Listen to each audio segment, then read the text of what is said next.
अन्वयादितरतश्चार्थेष्वभिज्ञस्वराट् तेने ब्रह्महृदाय आदिकवये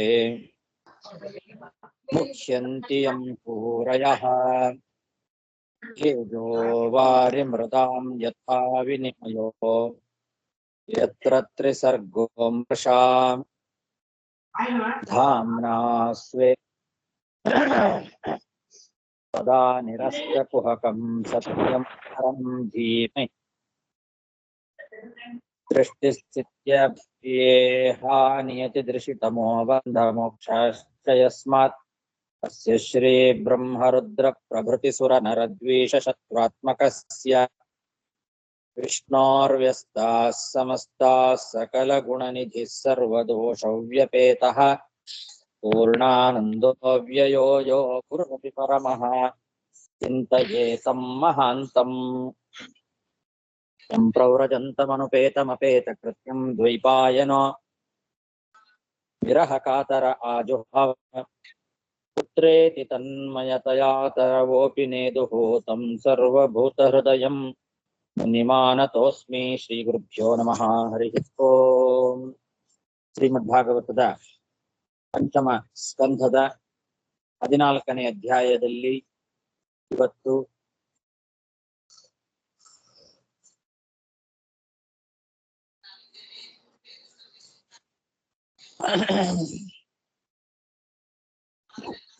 ಇಪ್ಪತ್ತೆರಡನೇ ಗದ್ಯ. ಕರ್ಹಿ ಸ್ಮಚಿತ್ ಕಾಮಸುಖಲವಾನ್ ಚಿನ್ವನ್ ಯದಾ ಪರದಾರ ಪರದ್ರವ್ಯಾಣಿ ಅವರುಂಧಾನೋ ರಾಜ್ಞಾ ಸ್ವಾಮಿಭಿರ್ವಾ ನಿಹತಃ ಪತತ್ಯಪಾರೇ ನಿರಯೇ.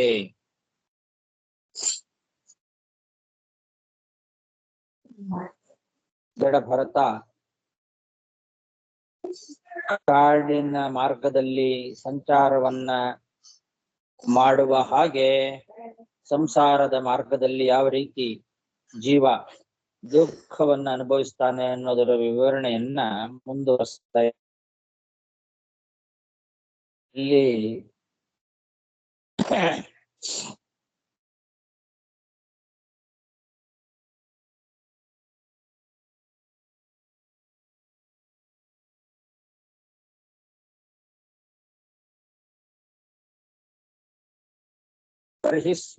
ಕರ್ಹಿಸ್ಮ ಚಿತೆ ಕ್ಷುದ್ರ ರಸಾನ್ ಅಂತ ಹಿಂದಿನ ಅಧ್ಯಾಯದಲ್ಲಿ ಏನ್ ಹೇಳಿದ್ರು ಅದರ ವಿವರಣೆಯನ್ನ ಇಲ್ಲಿ ಹೇಳ್ತಾ ಇದ್ದಾರೆ.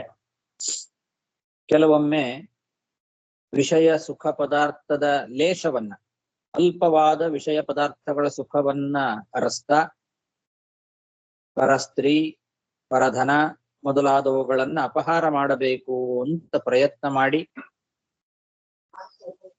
ಅವುಗಳ ಯಜಮಾನರಿಗೆ ಸಿಕ್ಕಿ ಬೀಳ್ತಾನೆ ಅಥವಾ ರಾಜರಿಗೆ ಸಿಕ್ಕಿ ಬೀಳ್ತಾನೆ. ಪರದಾರ ಪರದ್ರವ್ಯಾಣಿ ಅವರುಂಧಾನಃ ರಾಜ್ಞಾ ಸ್ವಾಮಿಭಿರ್ವ, ಒಂದೋ ರಾಜರಿಗೆ ಸಿಕ್ಕಿ ಬೀಳ್ತಾನೆ ಅಥವಾ ಆ ಪರ ಸ್ತ್ರೀ ಅಥವಾ ಪರದ್ರವ್ಯಗಳ ಸ್ವಾಮಿಗೆ ಯಜಮಾನನಿಗೆ ಸಿಕ್ಕಿ ಬೀಳ್ತಾನೆ. ಸಿಕ್ಕು ಬಿದ್ದು ಅವರಿಂದ ನಿಹತಃ ಸಾಯ್ತಾನೆ. ಅಪಾರವಾದ ನಿರಯದಲ್ಲಿ, ನರಕದಲ್ಲಿ ಬೀಳ್ತಾನೆ. ಬರ್ಹಿ ಸ್ವಚಿತ್ ಕಾಮಸುಖಲವಾನ್ ವಿಚಿನ್ವನ್, ಕಾಮ ಮಧುಲವಾನ್ ಅಂತ ಕೂಡ ಪಾಠ ಇದೆ. ಯಾದವಾರ್ಯರು ಕಾಮ ಮಧುಲವಾನ್ ಅನ್ನೋ ಪಾಠನೂ ಇದೆ ಅಂತ ತಗೊಂಡು, ಮಧುಲವ ಅಂದ್ರೆ ಮಕರಂದ ಅಂತ ಅರ್ಥ, ಕಾಮ ಸುಖಲವ ಅಂದ್ರೆ ಕಾಮ ಸುಖ, ಅದರದ ಲವ ಅಲ್ಪವಾದ ಸುಖ ಅಂತ ಅರ್ಥ. ಅದನ್ನ ಅಪೇಕ್ಷಿಸಿಕೊಂಡು ಅದರ ಹಿಂದೆ ಹೋಗ್ತಾನೆ. ಕಾಮ ಸುಖಲವಾನ್ ವಿಚಿನ್ವನ್ ಯದಾ ಪರದಾರ ಪರದ್ರವ್ಯಾಣಿ ಅವರುಂಧಾನೋ ರಾಜ್ಞಾ ಸ್ವಾಮಿಭಿರ್ವಾ ನಿಹತಃ ಪತತಿ ಅಪಾರೇ ನಿರಯೇ. ಅಥ ಚ ತಸ್ಯ ಅಶುಭ ಕರ್ಮ ಪ್ರಕ್ಷಾಳನ ಕರ್ಮ ಸಂಸಾರಾವಪನಂ ಉದಾಹರಂತಿ. ಒಂದು ವೇಳೆ ಈ ರೀತಿಯಾದ ಪಾಪಗಳಿಗೆಲ್ಲ ಪ್ರಾಯಶ್ಚಿತ್ತವನ್ನ ಮಾಡಿಕೊಂಡ್ರೂ ಕೂಡ ಪ್ರತಿಯೊಂದು ಪಾಪಗಳಿಗೂ ಪ್ರಾಯಶ್ಚಿತ್ತ ಏನೋ ಇದೆ, ನಿಜ. ಏನೋ ಆಗಿ ಹೋಯಿತು ನಮ್ಮಿಂದ ಪಾಪದ ಕೆಲಸ, ಪ್ರಾಯಶ್ಚಿತ್ತ ಮಾಡ್ಕೊಳ್ಳೋಣ ಅಂತ ಆ ಎಲ್ಲ ಪಾಪಗಳಿಗೆ ಏನಾದರೂ ಪ್ರಾಯಶ್ಚಿತ್ತವನ್ನ ಮಾಡಿಕೊಂಡ್ರೂ ತಸ್ಯ ಅಶುಭ ಕರ್ಮ ಪ್ರಕ್ಷಾಳನ ಕರ್ಮ, ಆ ಅಶುಭ ಕರ್ಮದ ಪ್ರಕ್ಷಾಳನ ಕರ್ಮ ಅಂದ್ರೆ ತೊಳೆಯೋದು, ಆ ಅಶುಭ ಕರ್ಮದ ಪಾಪಗಳನ್ನ ತೊಳೆದು ಹಾಕುವಂತಹ ಕರ್ಮ ಅಂದ್ರೆ ಪ್ರಾಯಶ್ಚಿತ್ತ ಕರ್ಮ ಅಂತ ಅರ್ಥ. ಅಂತಹ ಪ್ರಾಯಶ್ಚಿತ್ತ ಕರ್ಮವನ್ನ ಮಾಡಿಕೊಂಡ್ರೂ ಕೂಡ ಆ ಕರ್ಮದಲ್ಲಿಯೂ ದೋಷ ಇರ್ತದೆ. ಪ್ರಾಯಶ್ಚಿತ್ತ ಮಾಡಿಕೊಳ್ಳುವ ಕರ್ಮದಲ್ಲಿಯೂ ದೋಷ ಇರೋದ್ರಿಂದ ಪುನಃ ಅದು ಮತ್ತೊಂದು ರೀತಿಯಾದ ಸಂಸಾರಕ್ಕೆನೆ ಕಾರಣ ಆಗ್ತದೆ. ಕರ್ಮದಿಂದ ಕರ್ಮವನ್ನ ತೊಳೆದು ಹಾಕ್ಲಿಕ್ಕೆ ಸಾಧ್ಯ ಇಲ್ಲ. ಒಂದು ಕರ್ಮದಿಂದ ಮತ್ತೊಂದು ಕರ್ಮವನ್ನ ಪೂರ್ಣವಾಗಿ ತೊಳೆದು ಹಾಕಲಿಕ್ಕೆ ಸಾಧ್ಯ ಇಲ್ಲ. ಯಾಕೆ? ಅದು ಒಂದು ಕರ್ಮವೇ ಆದ್ದರಿಂದ ಆ ಕರ್ಮದಿಂದಲೂ ಮತ್ತೊಂದು ಕರ್ಮ ಹುಟ್ಟುಕೊಳ್ತದೆ. ಅದರಲ್ಲೂ ಏನಾದರೂ ಪಾಪಗಳು, ದೋಷಗಳು ಬಂದೇ ಬರ್ತದೆ.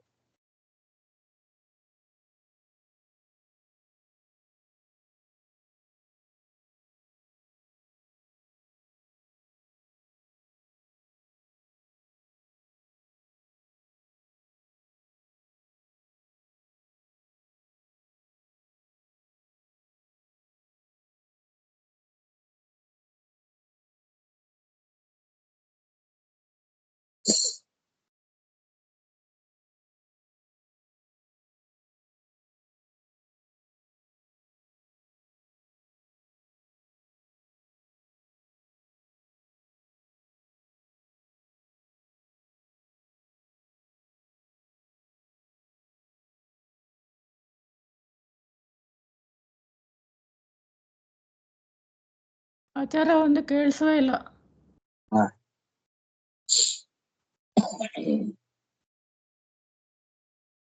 ಅಥ ಚ ತಸ್ಯ ಅಶುಭ ಕರ್ಮ ಪ್ರಕ್ಷಾಳನ ಕರ್ಮ ಸಂಸಾರಾವಪನಂ ಉದಾಹರಂತಿ.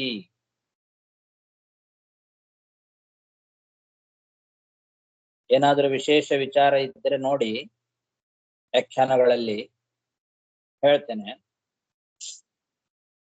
ಯದಿ ಚ ಮುಕ್ತಃ ತತೋ ಬಂಧಾತ್ ದೇವದತ್ತ ಉಪಾಚ್ಛಿನ್ನತಿ ತಸ್ಮಾದಪಿ ವಿಷ್ಣುಮಿತ್ರಃ ಇತ್ಯನವಸ್ಥಿತಿಃ. ಈಗ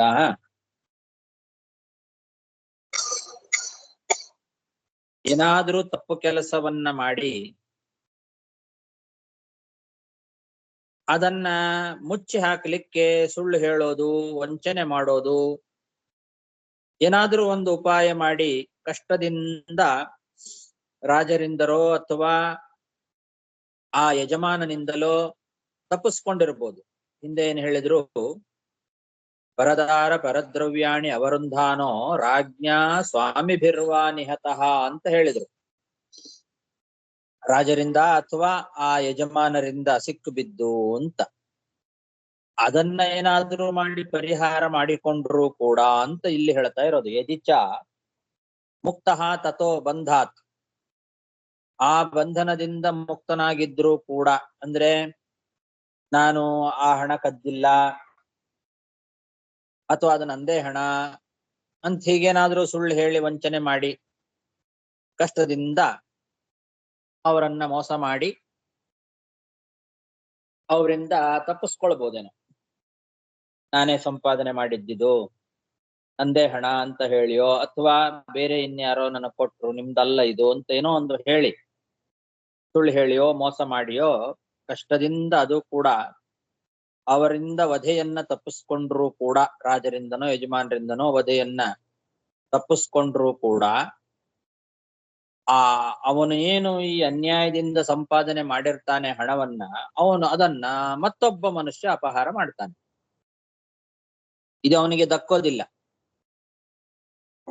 ಹಣ ಮೋಸದಿಂದ ವಂಚನೆಯಿಂದ ಸಂಪಾದನೆ ಮಾಡಿದ ಹಣ ಏನಿದೆ ಅದನ್ನ ಇವನು ಅನುಭವಿಸಬೇಕು ಅಂತ ಇಟ್ಟುಕೊಂಡಿದ್ರು ಕೂಡ ಇವನಿಂದ ಮತ್ತೊಬ್ಬ ಅದನ್ನ ಅಪಹಾರ ಮಾಡ್ಕೊಂಡು ಹೋಗ್ತಾನೆ. ಅವನು ಕೂಡ ಮೋಸದಿಂದ ಕಳ್ಳತನದಿಂದ ಸಂಪಾದನೆ ಮಾಡಿದ್ರಿಂದ ಅವನ ಹತ್ರ ಇರೋದನ್ನ ಮತ್ತೊಬ್ಬ ಅಪಹಾರ ಮಾಡ್ಕೊಂಡು ಹೋಗ್ತಾನೆ. ಅಂತೂ ಯಾರಿಗೂ ಆ ಹಣ ದಕ್ಕೋದಿಲ್ಲ. ಹೀಗೆ ಅನವಸ್ಥಿತಿ ಅಂತ. ತತ್ರಾಪಿ ಕೃಚ್ಛ್ರಾತ್ ಅಂತ ಬಂತಲ್ಲ ಹಿಂದೆ, ಅದರದ್ದು ವಿವರಣೆ ಇದೆ.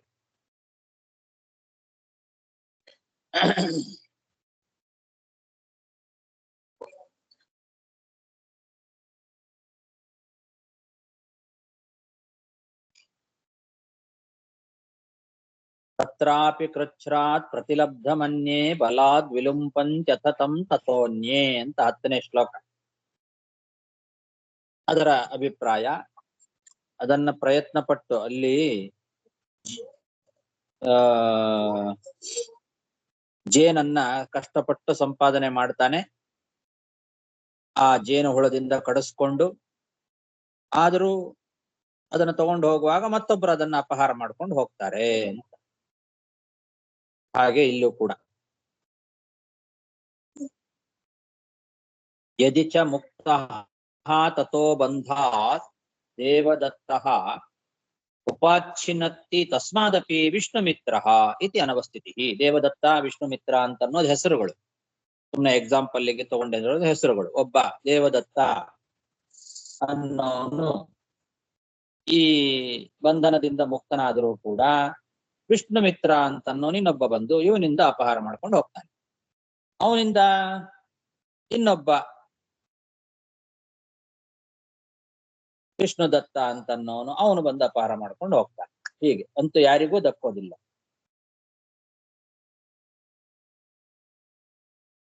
ಅವನಿಗಿಂತ ಇವನು ಪ್ರಬಲ, ಇವನಿಗಿಂತ ಅವನು ಪ್ರಬಲ. ಯಾರು ಪ್ರಬಲರಾಗಿದ್ದಾರೋ ಅವರು ದುರ್ಬಲರ ಹತ್ರ ಅಪಹಾರ ಮಾಡ್ಕೊಂಡು ಹೋಗ್ತಾ ಇರ್ತಾರೆ. ಅವರು ಅನುಭವಿಸೋದಿಲ್ಲ, ಇವ್ರಿಗೂ ಅನುಭವಿಸೋದಿಲ್ಲ. ಹೀಗೆ ಅನವಸ್ಥಾ ಬರುತ್ತದೆ. ಕ್ವಚಿಚ್ಚ ಶೀತಾತಪ ವಾತವರ್ಷಾದಿ ಅನೇಕ ಅಧಿದೈವಿಕ ಭೌತಿಕಾತ್ಮೀಯಾನಾಂ ದುಃಖಾನಾಂ ವಾರಣಾಯ ಕಲ್ಪೋ ದುರಂತ ಚಿಂತೆಯ ವಿಷಣ್ಣ ಆಸ್ತೆ. ಕ್ವಚಿಚ್ಚ ಶೀತಾತಪವಾತ ವರ್ಷ ಪ್ರತಿಕ್ರಿಯಾಂ ಕರ್ತು ಮನೀಷ ಆಸ್ತೆ ಅಂತಿದೆ 11ನೇ ಶ್ಲೋಕ. ಅದರ ವಿವರಣೆ ಇದು. ಏನು ಅಂದ್ರೆ,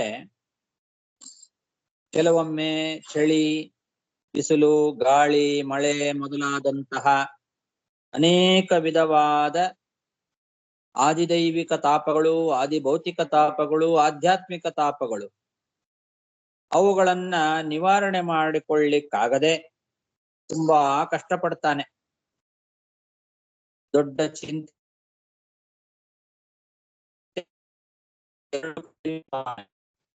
ಕಾಡಲ್ಲಿ ಹೋಗುವಾಗಾದ್ರೂ ಸರಿ, ಸಂಸಾರದ ಮಾರ್ಗದಲ್ಲಾದ್ರೂ ಸರಿ, ಇದು ಎರಡು ಕಡೆಯಲ್ಲೂ ಸಮಾನವಾದದ್ದು.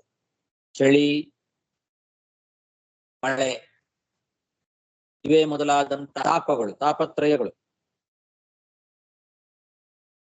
ಆಧ್ಯಾತ್ಮಿಕ, ಆದಿಭೌತಿಕ, ಆದಿದೈವಿಕವಾದ ತಾಪಗಳು, 3 ವಿಧವಾದ ತಾಪಗಳು. ಆ ತಾಪಗಳಿಂದ ಪರಿಹಾರ ಮಾಡ್ಕೊಳ್ಳಿಕ್ಕಾಗದೆ ಒದ್ದಾಡ್ತಾನೆ, ಕಷ್ಟಪಡ್ತಾನೆ, ಚಿಂತೆಗೊಳಗಾಗ್ತಾನೆ. ಕ್ವಚಿಚ್ಚ ಶೀತಾತಪವಾತ ಆದಿದೈವಿಕ ಭೌತಿಕಾತ್ಮೀಯಾನಾಂ ದುಃಖಾನಾಂ ವಾರಣಾಯ ಕಲ್ಪೋ ದುರಂತ ಚಿಂತೆಯ ವಿಷಣ್ಣ ಆಸ್ತೆ.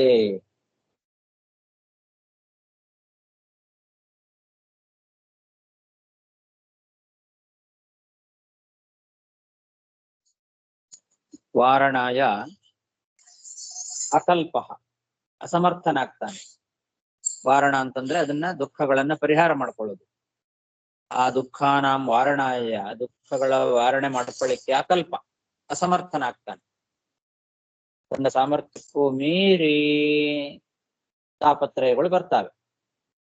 ಆವಾಗ ದುಃಖಕ್ಕೊಳಗಾಗ್ತಾನೆ. ಕ್ವಚಿನ್ ಮಿಥೋ ವಿಪಣನ್ ಯಚ್ಚ ಕಿಂಚಿತ್ ವಿಕ್ರೇಯ ಮೃಚ್ಛತ್ಯುತ ವಿತ್ತ ಸಾಕ್ಷ್ಯಾತ್ ಅಂತ ಮುಂದಿಂದು 11ನೇ ಶ್ಲೋಕದ ವಿವರಣೆ.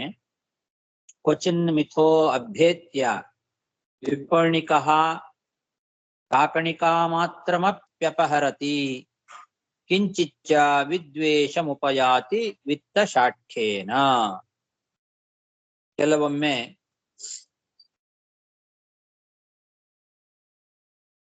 ವ್ಯಾಪಾರ ಮಾಡುವಾಗ ದುಡ್ಡಿನ ವಿಷಯದಲ್ಲಿ ವಂಚನೆ ಮಾಡ್ತಾನೆ. ನಾಳೆ ಕೊಡ್ತೇನೆ ಅಂತ ಹೇಳಿ ತಗೊಂಡು ಬಿಡೋದು, ನಾಳೆ ಕೊಡೋದಿಲ್ಲ. ಸಾಲ ಮಾಡಿ ನಂಬಿಸಿ ನಾಳೆ ಕೊಡ್ತೇನೆ, ಇವತ್ತು ಹಣ ಇಲ್ಲ ನಾಳೆ ಕೊಡ್ತೇನೆ ಅಂತ ಹೇಳಿ ಸಾಮಾನು ತಗೊಂಡ್ಬಿಡೋದು. ಆಮೇಲೆ ಅವನಿಗೆ ವಂಚನೆ ಮಾಡೋಣ ಅಂತ ಪ್ರಯತ್ನ ಮಾಡಿ ಪರಸ್ಪರವಾಗಿ ದ್ವೇಷ ಕಟ್ಟಿಕೊಳ್ತಾನೆ ಅಂತ ಹಿಂದೆ ಇದೆ. ಅದು ಸುಳ್ಳು ಹೇಳಿ ಒಂದು ಕಾಕಣಿಕಾ ಮಾತ್ರಮಪಿ ಅಪಹರತಿ, ಏನೋ ಒಂದು ಕವಡೆ ಕಾಸು ಅಂತ, ಕಾಕಣಿಕಾ ಮಾತ್ರ ಏನೋ ಒಂದು ಕವಡೆ ಕಾಸುಗೋಸ್ಕರ ದ್ವೇಷ ಮಾಡ್ತಾನೆ, ವಂಚನೆ ಮಾಡ್ತಾನೆ, ದೊಡ್ಡ ಮೋಸ ಮಾಡ್ತಾನೆ. ಸುಳ್ಳು ಹೇಳಿ ಇವತ್ತು ಕೊಡು ನಿನಗೆ ನಾನು ನಾಳೆ ಕೊಡ್ತೇನೆ ಅಂತ ಹೇಳಿ ಮೋಸ ಮಾಡ್ತಾನೆ. ಒಂದು ಕವಡೆ ಕಾಸುಗೋಸ್ಕರ ದೊಡ್ಡ ವಂಚನೆಯನ್ನ ಮಾಡ್ತಾನೆ, ಅವನ ದ್ವೇಷಕ್ಕೆ ಗುರಿ ಆಗ್ತಾನೆ. ವಿತ್ತ ಸಾಕ್ಷ್ಯೇನ ವಿದ್ವೇಷಮುಪಯಾತಿ. ಅವನು ಇವನಿಗೆ ಮೋಸ ಮಾಡ್ತಾನೆ, ಇವನು ಅವನಿಗೆ ಮೋಸ ಮಾಡ್ತಾನೆ, ಒಬ್ರಿಗೊಬ್ರು ಮೋಸ ಮಾಡ್ಕೊಳ್ತಾರೆ, ನಂಬಿಕೆಯನ್ನ ಹಾಳು ಮಾಡ್ಕೊಳ್ತಾರೆ.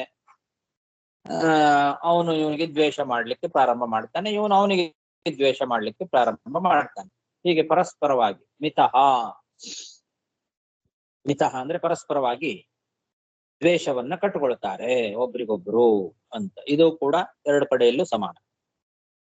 ಕ್ವಚಿನ್ ಮಿಥೋ ಅಭ್ಯೇತ್ಯ ವಿಪಣಿಕಃ ಕಾಕಣಿಕಾ ಮಾತ್ರಮಪ್ಯಪಹರತಿ ಕಿಂಚಿಚ್ಚ ವಿದ್ವೇಷಮುಪಯಾತಿ ವಿತ್ತ ಸಾಕ್ಷ್ಯೇನ. ಕ್ವಚಿಚ್ಚ ಕ್ಷೀಣಧನಃ ಶಯ್ಯಾಸನಾದಿ ಉಪಭೋಗವಿಹೀನೋ ಯಾವದಪ್ರತಿಲಬ್ಧ ಮನೋರಥಃ ಪರಸ್ವಾದಾನೆ ವ್ಯವಸಿತಮತಿಃ ತತೋ ಅವಮಾನಾದೀನಿ ಲಭತೆ. ಕ್ವಚಿತ್ ಕ್ವಚಿತ್ ಕ್ಷೀಣಧನಸ್ತು ತಸ್ಮಿನ್ ಶಯ್ಯಾಸನಸ್ಥಾನ ವಿಹಾರಹೀನಃ ಯಾವತ್ ಪರಾದ ಪ್ರತಿಲಬ್ಧ ಕಾಮಃ ಪಾರಕ್ಯ ದೃಷ್ಟಿರ್ಲಭತೆ ವಮಾನಂ ಅಂತ 12ನೇ ಶ್ಲೋಕ. ಅದರ ವಿವರಣೆ ಇದು. ಕ್ವಚಿತ್ ಕ್ವಚಿತ್ ಕೆಲವು ಸಲ ಏನಾಗತ್ತೆ, ಬಡತನ ಬರ್ತದೆ. ಕ್ಷೀಣಧನಃ, ಬಡತನದಿಂದ ಅವನಿಗೆ ಕುತ್ಕೊಳ್ಳಿಕ್ಕೆ ಆಸನ ಇರೋದಿಲ್ಲ, ಮಲ್ಕೊಳ್ಳಿಕ್ಕೆ ಹಾಸಿಗೆ ಇರೋದಿಲ್ಲ, ಯಾವುದೇ ರೀತಿಯಾದ ಉಪಭೋಗಗಳು ಕೂಡ ಸಿಗದೇ ಇದ್ದಾಗ ತಾನೇನು ಮನಸ್ಸಿನಲ್ಲಿ ಅಂದುಕೊಂಡಿರ್ತಾನೆ ಅದು ಅವನಿಗೆ ದೊರಕದೇ ಇದ್ದಾಗ ಶಯ್ಯಾಸನ ಸ್ಥಾನ ವಿಹಾರಹೀನಃ ಅಂತ. ಶಯ್ಯ, ಆಸನ, ಸ್ಥಾನ, ವಿಹಾರ ಇದೆಲ್ಲ ಕಳ್ಕೊಂಡಾಗ, ಹಾಸಿಗೆ, ಹೊದಿಕೆ, ಆಸನ, ಮನೆ, ವಾಹನ ಮೊದಲಾದವುಗಳು ಅಂತ ಅರ್ಥ. ಇದ್ಯಾವುದು ಅವನಿಗೆ ಸಿಗದೇ ಇದ್ದಾಗ, ತನ್ನ ಮನಸ್ಸಿನಲ್ಲಿ ಅಂದುಕೊಂಡದ್ದು ಅವನ ಕೈಯಿಂದ ಆಗದೇ ಇದ್ದಾಗ, ಮನೋರಥ ಈಡೇರಲಿಲ್ಲ ಅಂತಾದರೆ ಅಪ್ರತಿಲಬ್ಧ ಮನೋರಥ, ಅವಾಗ ಏನ್ ಮಾಡ್ತಾನೆ, ಮತ್ತೊಬ್ಬರ ಸೊತ್ತನ್ನ ಅಪಹಾರ ಮಾಡ್ಲಿಕ್ಕೆ ಮನಸ್ಸು ಮಾಡ್ತಾನೆ.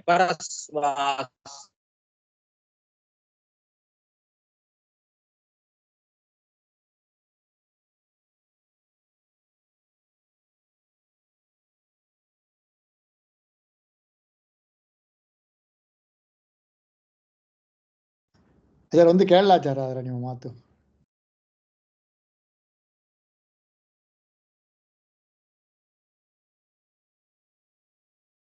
ಮಾಡ್ತಾನೆ. ಕೇಳಿಸ್ತಾ ಇದೀಯಾ? ಈಗ ಕೇಳ್ತಾನೆ, ನಡುಲು ಸ್ವಲ್ಪ ನಿಂತೋಯ್ತು. ಮತ್ತೊಬ್ಬರ ಸ್ವತ್ತನ್ನ ಅಪಹಾರ ಮಾಡ್ಲಿಕ್ಕೆ ಮನಸ್ಸು ಮಾಡ್ತಾನೆ. ಆವಾಗ ಅವರ ಹತ್ರ ಸಿಕ್ಕು ಬೀಳ್ತಾನೆ. ಆ ಮತ್ತೊಬ್ಬರು ಏನಿದ್ದಾರೆ ಆ ಹಣದ ಅಥವಾ ರಾಜನಿಗೋ ಆ ಮಾಲ ಸಮೇತವಾಗಿ ಸಿಕ್ಕಿ ಬಿದ್ದು ಅವಮಾನ ಮೊದಲಾದವುಗಳನ್ನ ಹೊಂದುತ್ತಾನಷ್ಟೇ. ಅದು ಸಿಗೋದಿಲ್ಲ. ಅವಮಾನಾದೀನಿ ಲಭತೆ. ಅವಮಾನವನ್ನು ಮಾತ್ರ ಅನುಭವಿಸ್ಬೇಕಾಗ್ತದೆ, ಅದು ಕೂಡ ಸಿಗೋದಿಲ್ಲ. ಕ್ವಚಿಚ್ಚ ಕ್ಷೀಣಧನ ಶಯ್ಯಾಸನಾದಿ ಉಪಭೋಗ ವಿಹೀನೋ ಯಾವದಪ್ರತಿಲಬ್ಧ ಮನೋರಥಃ ಪರಸ್ವಾದಾನೆ ವ್ಯವಸಿತಮತಿ ತಥೋ ಅವಮಾನಾದೀನಿ ಲಭತೆ. ಏವಂ ವಿತ್ತ ವ್ಯತಿಶಂಗ ವಿವೃದ್ಧ ವೈರಾನುಬಂಧೋಪಿ ಪೂರ್ವವಾಸನಯಾ ಮಿಥಃ ಉದ್ವಹತಾಂ ಸಯೇವ ಉದ್ವಹತಿ. ಅನ್ಯೋನ್ಯ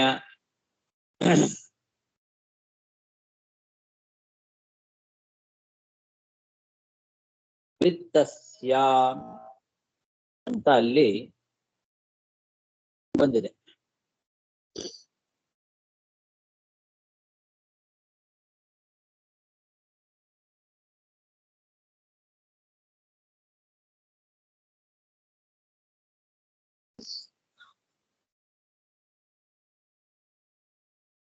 ಇಲ್ಲಿ 17ನೇ ಶ್ಲೋಕ. ಅನ್ಯೋನ್ಯ ವಿತ್ತ ವ್ಯತಿಶಂಗ ವೃದ್ಧ ವೈರಾನುಬಂಧೋದಿವಹನ್ ಮಿಥಶ್ಚ ಅಂತ 17ನೇ ಶ್ಲೋಕದಲ್ಲಿದೆ. ಅದರ ವಿವರಣೆಯನ್ನು ಇಲ್ಲಿ ಕೊಡ್ತಾ ಇದ್ದಾರೆ.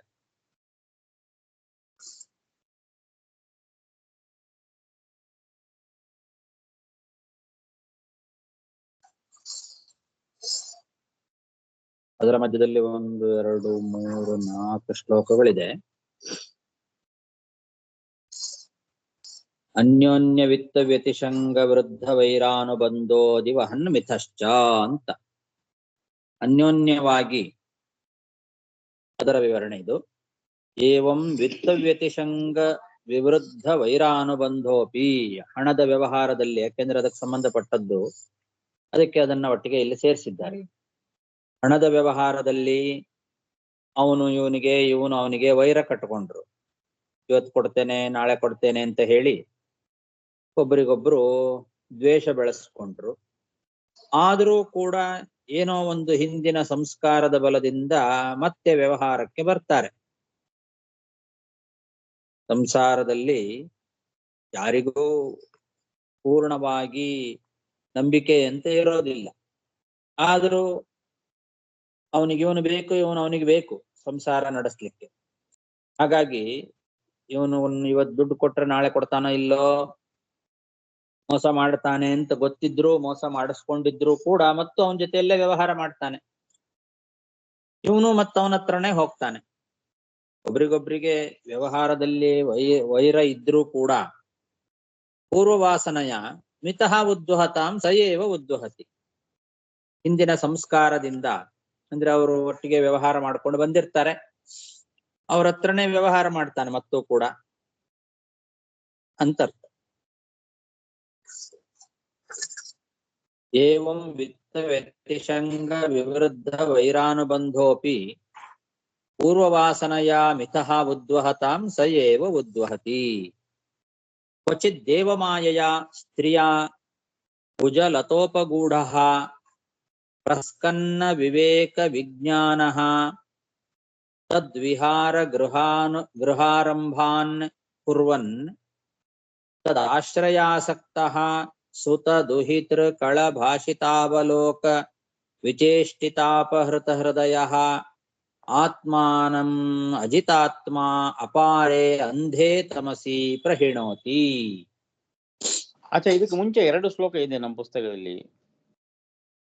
ಯತ ಆರಬ್ಧ ಯೇಷ ನರಲೋಕ ಸಾರ್ಥಸ್ತ್ವಂ ಅಧ್ವನಃ ಪಾರಮುಪದಿಶಂತಿ. ಅದ ನಂತರ ಯದಿತಂ ಯೋಗಾನುಶಾಸನಂ ಏತದೇವ ಶಂತಂ, ಅದು ಒಂದು ಬಿಟ್ಟಿದೆ. ಉಪಶಮಶೀಲಾಃ ಉಪರತಾತ್ಮಾನಃ ಉಪತಿಷ್ಠಂತಿ.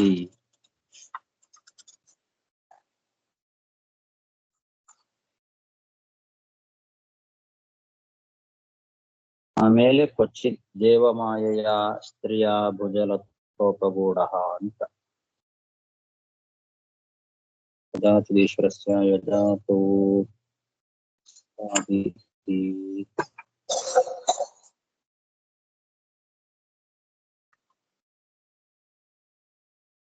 ಯತ ಆರಬ್ಧ ಏಷ ನರಲೋಕ ಸಾರ್ಥೋ ಸಾರ್ಥಃ ತಮಧ್ವನಃ ಪಾರಮುಪದಿಶಂತಿ ಅಂತ ಮುಂದೆ ಇದೆ ನಮ್ಮಲ್ಲಿ. ಸ್ವಲ್ಪ ಹಿಂದೆ ಮುಂದೆ ಆಗಿದೆ. ಮುಂದೆ 35ರಲ್ಲಿ ಬರುತ್ತೆ. ಮುಂದೆ ಎಂತ ಆಗ್ತದೆ ಗುರುಗಳೇ?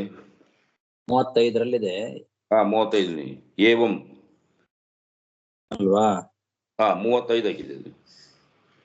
ಏವಂ ಅಧ್ವನಿ ಅವರುಂಧಾನು ಅಂತಿದೆ ಅಲ್ಲ 35. ಅಲ್ಲಿ ಪೂರ್ವವಾಸನಾಯ ಮಿತ ಅದು 33ರಲ್ಲಿದೆ. ಇಲ್ಲಿ 35 ಯತ ಆರಬ್ಧ ಏಷನೋ ನರಲೋಕ ಸಾರ್ಥಃ ಅಲ್ಲಿ ಮತ್ತೊಂದ್ಸಲ ಬಂದಿದೆ ಅಲ್ಲ. ಏತದ್ ಅನುರಂಧೆ ನ್ಯಸ್ತದಂಡಾಹ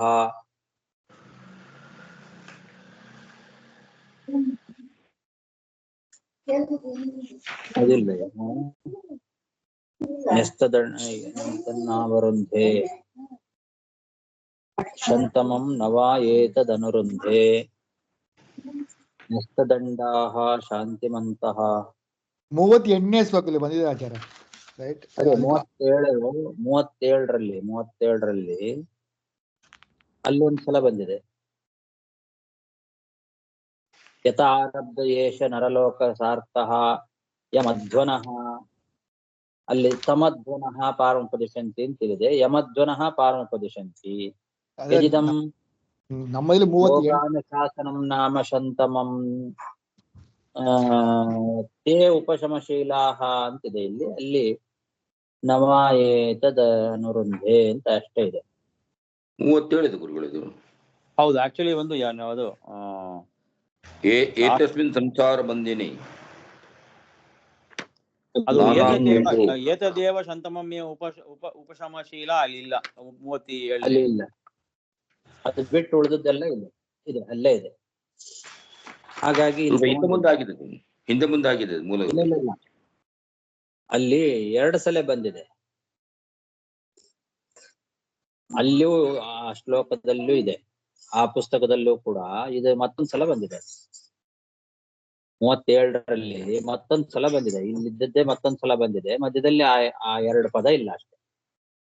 ಹೇ ಉಪಶಮಶೀಲಾಹ ಉಪರತಾತ್ಮಾನಃ ಉಪತಿಷ್ಠಂತಿ ಅನ್ನೋದೊಂದು ಬಿಟ್ಟು ಉಳಿದದ್ದೆಲ್ಲ ಅಲ್ಲೂ ಬಂದಿದೆ. ಉಪರತಾತ್ಮಾನಃ ಉಪತಿಷ್ಠಂತಿ ಅದು ಇದೆ ಅಲ್ಲ. ಶಾಂತಿಮಂತೆ ಉಪರಮಶೀಲಾಹ ಉಪರತಾತ್ಮಾನಃ ಉಪತಿಷ್ಠಂತಿ. ಮಧ್ಯದಲ್ಲಿ ನ್ಯಸ್ತದಂಡಾಹ ಶಾಂತಿಮಂತಃ ಅನ್ನೋದೊಂದು ಎಕ್ಸ್ಟ್ರಾ ಇದೆ. ಎಲ್ಲಾನು ಅಲ್ಲಿ ರಿಪೀಟ್ ಆಗಿದೆ. ಅದಕ್ಕೋಸ್ಕರ ಇಲ್ಲಿ ಹೇಳಿಲ್ಲ, ಅಲ್ಲೇ ಹೇಳಿದ್ದಾರೆ. ಅದನ್ನ ನೋಡೋಣ, ಆಮೇಲೆ ಅಲ್ಲೇ ನೋಡೋಣ. ಇವಾಗ ಇಲ್ಲಿ ಕ್ವಚಿತ್ ದೇವಮಾಯೆಯ ಸ್ತ್ರೀಯ ಭುಜಲತೋಪಗೂಢ ಅಂದ್ರೆ ಕೆಲವೊಮ್ಮೆ ಏನಾಗತ್ತೆ, ಇದು ಇಲ್ಲಿದೆ ಪ್ರಸಜ್ಜತಿ ಇತ್ಯಸ್ಯ ಅರ್ಥಮಾಹ. ಪ್ರಸಜ್ಜತಿ ಕ್ವಾಪಿ ಲತಾ ಭುಜಾಶ್ರಯಃ ತದಾಶ್ರಯ ವ್ಯಕ್ತಪದದ್ವಿಜಸ್ಪೃಹಃ ಕ್ವಚಿತ್ ಕದಾಚಿದ್ಧರಿ ಚಕ್ರತಸ್ತ್ರಸನ್ ಸಖ್ಯಂ ವಿಧತ್ತೆ ಬಕಕಂಕ ಗೃಧ್ರೈಃ ಅಂತ 13ನೇ ಶ್ಲೋಕ. ಅದರ ವಿವರಣೆ ಇದು. ಕ್ವಚಿತ್ ದೇವಮಾಯೆಯ ಸ್ತ್ರೀಯ ಭಗವಂತನ ಬಂಧಕ ಶಕ್ತಿ ಅಂತರ್ಥ. ದೇವಮಾಯ ಭಗವಂತನ ಬಂಧಕ ಶಕ್ತಿ ಯುಕ್ತಳಾಗಿರ್ತಕ್ಕಂತಹ ಸ್ತ್ರೀ, ದುಷ್ಟ ಹೆಣ್ಣು. ಆ ಹೆಣ್ಣಿನ ಭುಜ ಲತೋಪಗೂಢ, ತೋಳು ಬಳ್ಳಿಗಳ ತೆಕ್ಕೆಯಲ್ಲಿ ಸಿಕ್ಕಿಬಿದ್ದು ಜ್ಞಾನ ಎಲ್ಲ ಕಳ್ಕೊಂಡ್ಬಿಡ್ತಾನೆ.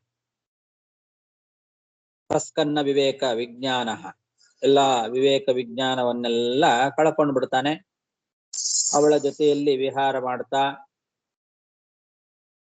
ನಾನಾ ರೀತಿಯಾದ ಕ್ರೀಡಾ ಗೃಹ ನಿರ್ಮಾಣಗಳನ್ನ ಮಾಡಲಿಕ್ಕೆ ಪ್ರಾರಂಭ ಮಾಡ್ತಾನೆ. ತದ್ವಿಹಾರ ಗೃಹಾರಂಭಾನ್ ಕುರ್ವನ್, ಆ ಗೃಹಸ್ಥಾಶ್ರಮದಲ್ಲಿ ಮತ್ತು ಹೆಚ್ಚು ಅಪೇಕ್ಷೆಗಳನ್ನ ಇಟ್ಟುಕೊಂಡು ಅದರ ಜೊತೆಯಲ್ಲೇ ಆಸಕ್ತನಾಗಿ ಬಿಡ್ತಾನೆ. ಅವಳ ತೋಳುಗಳ ಬಳ್ಳಿಗಳಲ್ಲಿ ಸಿಕ್ಕು ಹಾಕಿಕೊಂಡು ಜ್ಞಾನವನ್ನೆಲ್ಲ, ವಿವೇಕ ವಿಜ್ಞಾನವನ್ನೆಲ್ಲ ಕಳಕೊಂಡು ಗೃಹಾರಂಭಾನ್ ಕುರ್ವನ್ ತದಾಶ್ರಯಾಸಕ್ತ, ಗೃಹಾರಂಭಗಳನ್ನ ಮಾಡ್ತಾ ಮನೆಗೆ ಬೇಕಾದಂತಹ ಎಲ್ಲ ರೀತಿಯಾದ ಸುಖ ಸೌಲಭ್ಯಗಳನ್ನ ಹುಡುಕ್ತಾ ಅದಕ್ಕೋಸ್ಕರನೇ ಅದರಲ್ಲೇ ಆಸಕ್ತಿಯನ್ನ ಬೆಳೆಸ್ಕೊಂಡು ಸಮಯವನ್ನ ಆ ರೀತಿ ಹಾಳು ಮಾಡ್ಕೊಳ್ತಾನೆ. ಅವಳಲ್ಲಿ ಹುಟ್ಟತಕ್ಕಂತಹ ಮಕ್ಕಳು, ಗಂಡು ಮಕ್ಕಳು, ಹೆಣ್ಣು ಮಕ್ಕಳು, ಆ ಮಕ್ಕಳ ಮುದ್ದಾದ ಮಾತುಗಳನ್ನ ಕೇಳಿಸ್ಕೊಳ್ತಾ ಅವರ ಸವಿಯಾದ ನೋಟವನ್ನ ನೋಡ್ತಾ ಅವರ ಆಕರ್ಷಕವಾದ ಚೇಷ್ಟೆಗಳಿಂದ ಮನಸ್ಸನ್ನ ಆನಂದ ಪಡಿಸ್ಲಿಕ್ಕೆ ಅವ್ರ ಜೊತೆಯಲ್ಲೇ ವಿಹಾರ ಮಾಡ್ತಾ ಕಾಲ ಕಳೀತಾನೆ. ಮನಸ್ಸನ್ನ ನಿಗ್ರಹ ಮಾಡಿಕೊಳ್ಳಿಕ್ಕಾಗದೆ ಪರಮಾತ್ಮನ ವಿಚಾರವನ್ನ ಮರೆತು ಬಿಡ್ತಾನೆ. ಸುತ ದುಹಿತೃ ಕಳ ಭಾಷಿತ ಅವಲೋಕ ವಿಚೇಷ್ಟಿತ ಅಪಹೃತ ಹೃದಯ. ಮಕ್ಕಳು, ಗಂಡು ಮಕ್ಕಳು, ಹೆಣ್ಣು ಮಕ್ಕಳು ಅಂತ ಸುತ ದುಹಿತ ಅಂತಿದೆ. ಅದಕ್ಕೆ ಸುತ ಅಂದ್ರೆ ಗಂಡು ಮಕ್ಕಳು, ದುಹಿತ ಅಂದ್ರೆ ಹೆಣ್ಣು ಮಕ್ಕಳು ಇಟ್ಕೊಳ್ಬೇಕು. ಅವಳಲ್ಲಿ ಹುಟ್ಟತಕ್ಕಂತಹ ಗಂಡು ಮಕ್ಕಳು, ಹೆಣ್ಣು ಮಕ್ಕಳು, ಆ ಮುದ್ದಾದ ಮಕ್ಕಳ ಕಳಭಾಷಿತ, ಮುದ್ದಾದ ಮಾತು, ಸವಿಯಾದ ಮಾತುಗಳನ್ನ ಕೇಳಿಸ್ಕೊಳ್ತಾ ಅವರನ್ನ ನೋಡ್ತಾ ಅವರ ಜೊತೆಯಲ್ಲಿ ವಿಚೇಷ್ಟಿತ ಆಟ ಆಡ್ತಾ ಅವರ ಆ ಚೇಷ್ಟೆಗಳನ್ನ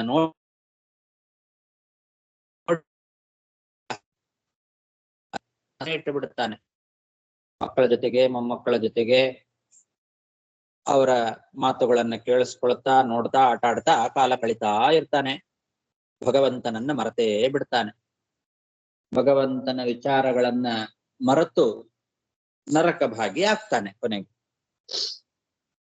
ಅಂಧೇ ತಮಸಿ ಪ್ರಹಿಣೋತಿ, ಅಪಾರೇ ಅಂಧೇ ತಮಸಿ ಅಂತಂದ್ರೆ ನರಕ ಅಂತ ಇಟ್ಕೊಳ್ಬೇಕಷ್ಟೆ. ಅಪಾರವಾದ ಅಂಧಂತಮಸ್ಸು ಅಂತ ಹೇಳಿದ್ದಾರೆ.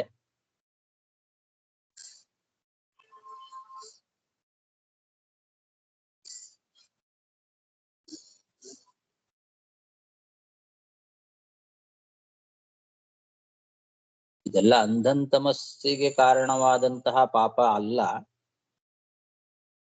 ಅದಕ್ಕೆ ನರಕ ಅಂತ ಅಷ್ಟೇ ಇಟ್ಟುಕೊಳ್ಬೇಕು. ನರಕಾದಿಗಳಿಗೆ ಹೋಗ್ತಾನೆ. ಭಗವಂತನನ್ನ ಮರೆತು ಸಂಸಾರದಲ್ಲಿ ಆಸಕ್ತಿಯನ್ನು ಪಡೆದು ಅದರಲ್ಲೇ ಕಾಲವನ್ನ ವ್ಯರ್ಥ ಮಾಡ್ತಾ ನರಕಾದಿಗಳಿಗೆ ಭಾಗಿ ಆಗ್ತಾನೆ ಅಂತ ಇಟ್ಟುಕೊಳ್ಳಬೇಕು.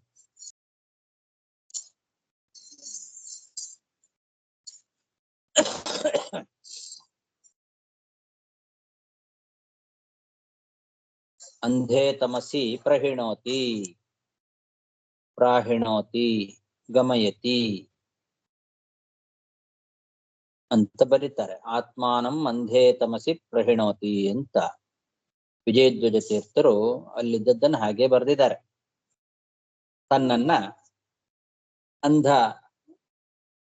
ಸಮಸ್ಯೆ ಅಂದ್ರೆ ಕತ್ತಲೆಯ ಕೋಣೆ ಅಂತ ಹಾಗಿಟ್ಟುಕೊಳ್ಬೇಕು. ಕತ್ತಲೆಯ ಕೋಣೆ ಅಂದ್ರೆ ನರಕ, ನರಕಕ್ಕೆ ತಾನು ಗುರಿ ಆಗ್ತಾನೆ ಅಂತ. ಯಾದವಾರ್ಯರು ಅದರ ಬಗ್ಗೆ ಏನು ಬರೆಯೋದಿಲ್ಲ.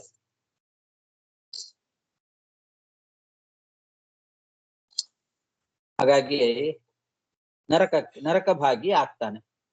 ಸಮಯವನ್ನ ವ್ಯರ್ಥ ಕಳ್ಕೊಂಡು ನರಕ ಭಾಗಿ ಆಗ್ತಾನೆ ಅಂತ ಇಟ್ಟುಕೊಳ್ಬೇಕು.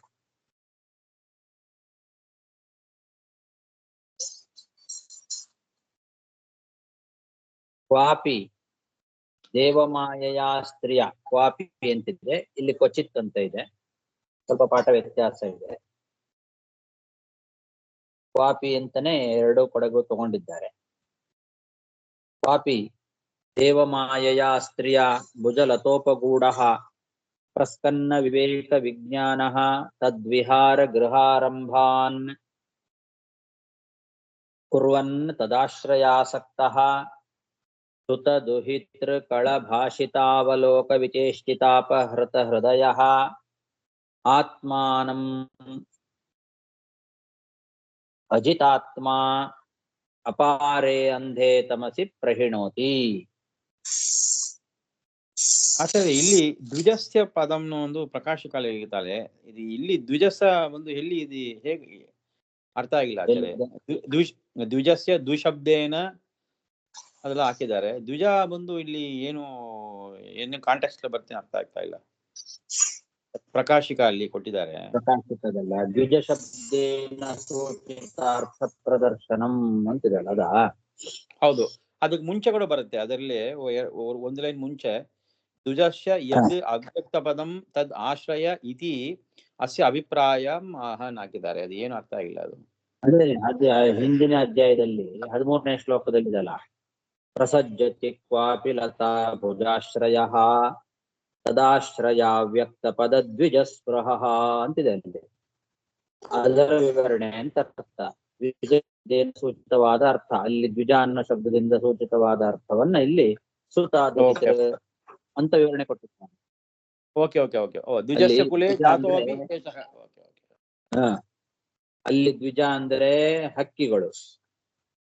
ಅವನು ಕಾಡಿನ ದಾರಿಯಲ್ಲಿ ಅಲ್ಲೇ ಮಲ್ಕೊಳ್ತಾನೆ, ಹಾಯಾಗಿ ಮಲ್ಕೊಂಡ್ಬಿಡ್ತಾನೆ ಬಳ್ಳಿಗಳ ಮೇಲೆ, ರೆಂಬೆಗಳ ಮೇಲೆ.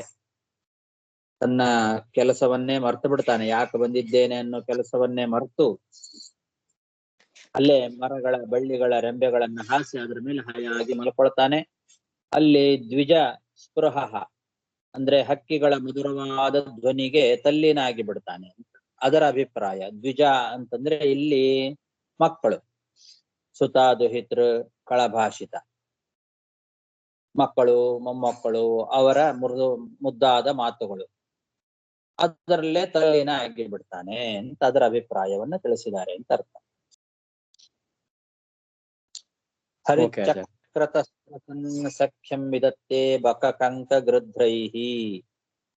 ಬಕ ಕಂಕ ಗೃಧ್ರ ಅದರದ್ದು ವಿವರಣೆ ಮತ್ತೆ ಮುಂದೆ ಬರ್ತದೆ.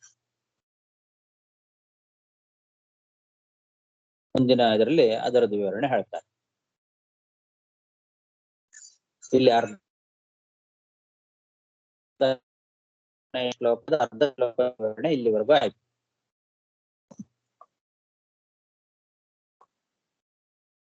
ಪ್ರತಿಯೊಂದನ್ನು ಆ ಹಿಂದಿನ ಅಧ್ಯಾಯದ ಆ ಶ್ಲೋಕಗಳನ್ನು ಇಟ್ಟುಕೊಳ್ಬೇಕು. ಅದರದ್ದೇ ವಿವರಣೆ ಇಲ್ಲಿ ಹೇಳ್ತಾ ಇದ್ದಾರೆ. ಅಜಿತಾತ್ಮ ಅಂತಂದ್ರೆ ಮನೋ ನಿಗ್ರಹವನ್ನ ಮಾಡಿಕೊಳ್ಳಿಕ್ಕಾಗದೆ, ಆತ್ಮಾನಂ ಅಜಿತಾತ್ಮ ಅಂದ್ರೆ ತನ್ನನ್ನ, ಆತ್ಮಾನಂ ತನ್ನನ್ನ, ಅಜಿತಾತ್ಮ ಅಂದ್ರೆ ಮನೋನಿಗ್ರಹ ಮಾಡಿಕೊಳ್ಳಿಕ್ಕಾಗದೆ ಭಗವಂತನನ್ನ ಮರೆತು, ಪರಮಾತ್ಮ ವಿಚಾರವನ್ನ ಮರೆತು ಅಪಾರವಾದ ಅಂಧ ಸಮಸ್ಯೆನಲ್ಲಿ ಅಂದ್ರೆ ನರಕದಲ್ಲಿ ಬೀಳ್ತಾನೆ.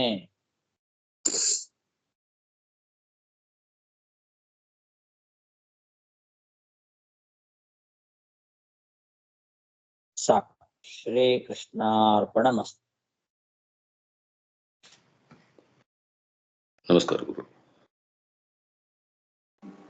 ಧನ್ಯವಾದಗಳು ಆಚಾರ್ಯ. ನಮಸ್ಕಾರ ಗುರು.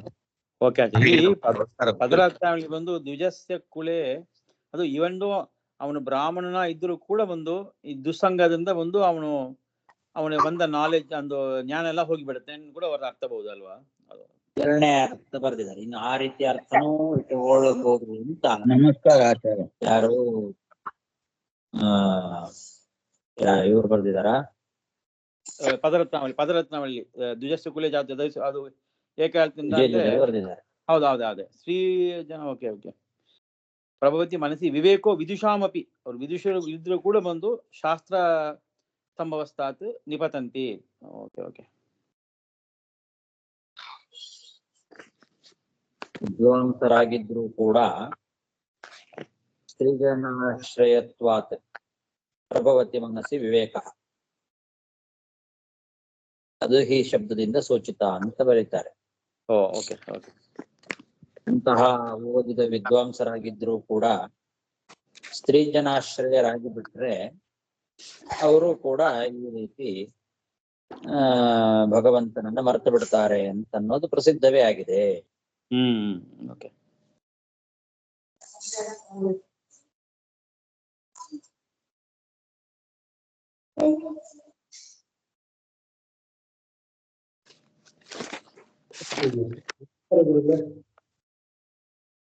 ನಮಸ್ಕಾರ ಗುರುಗಳೇ. ನಿಪತಂತಿ ದೃಷ್ಟಿ ವಿಶಿಖಾಃ ಯಾವನ್ನೇಂದೀವರಾಕ್ಷೀಣಾಂ ಪ್ರಸಿದ್ಧಿಂ ಅನ್ನ ಶಬ್ದದಿಂದ ತೋಚ. ನಮಸ್ಕಾರ ಗುರುಗಳು. ದುಃಖಂ ಚಿತ್ರಂ ಸಚ್ಚಾಸ್ತ್ರಗತ ಶರಣಪರಿಚರಾನ್ನ. ಹರೇ ಶ್ರೀನಿವಾಸ. ನಮಸ್ಕಾರ ಆಚಾರ್ಯ.